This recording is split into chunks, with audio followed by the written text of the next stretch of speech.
Hello, my name is Madison and Galluccio, and I'm 15 years old.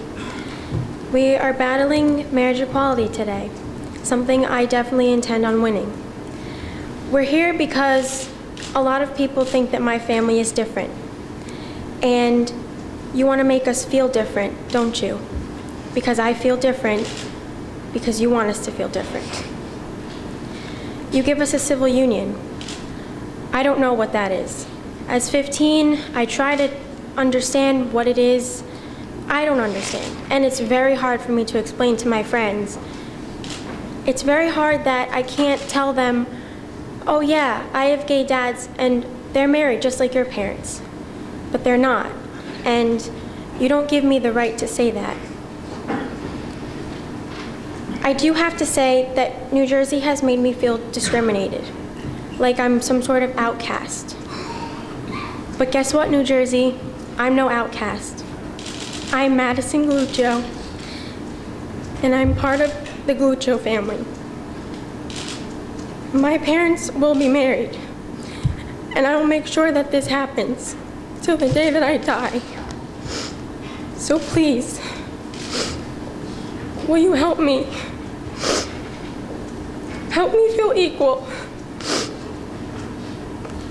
We aren't different. I'm not different. And I shouldn't have to be forced to feel like I'm different. This is my family, and I want us to be able to have the same rights as you.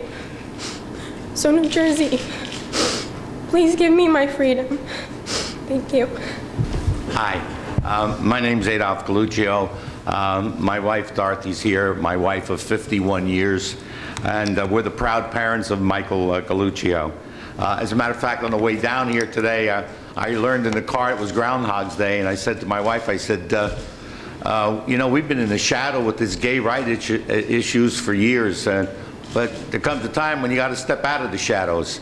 And I wish I had some perfectly scripted remarks to make, but I don't. But I thought back when we first learned that Michael was gay some 30+ years ago. And I'll be very candid, I was devastated. I was ashamed, I was embarrassed. I come from an Italian background, big Italian family, and it just wasn't the way then. And then Michael and John became a couple, and that's some 30 years ago.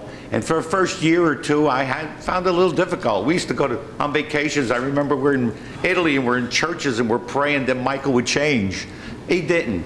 John and Michael became a couple, and that's the way it remained. And I started to think to myself, why am I embarrassed? He's my son. A good son, never been in trouble, doesn't abuse drugs or alcohol. He honors his mother. He respects the family. He goes to work every day.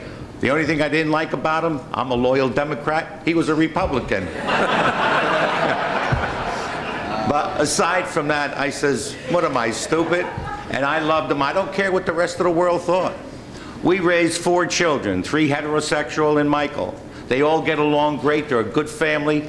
We have 16 grandchildren. And you know what? We treated all 4 families the same. And that's all I'm asking the state to do. Treat all our 4 families the same. No different.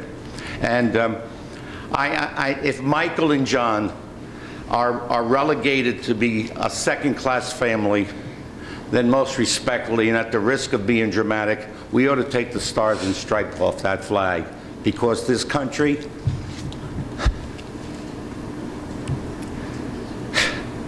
and what it stands for is a myth, most respectfully.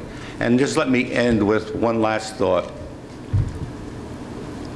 Some 60 years ago, I remember I was in grammar school, and I memorized the Pledge of Allegiance. I mouthed the words. I really didn't know what they meant in those formative years until later on in life. Just indulge me for 20 seconds. I pledge allegiance to the flag of the United States of America and to the republic for which it stands, one nation, under God, indivisible, with liberty and justice for all. For all. That includes our gay son and his family.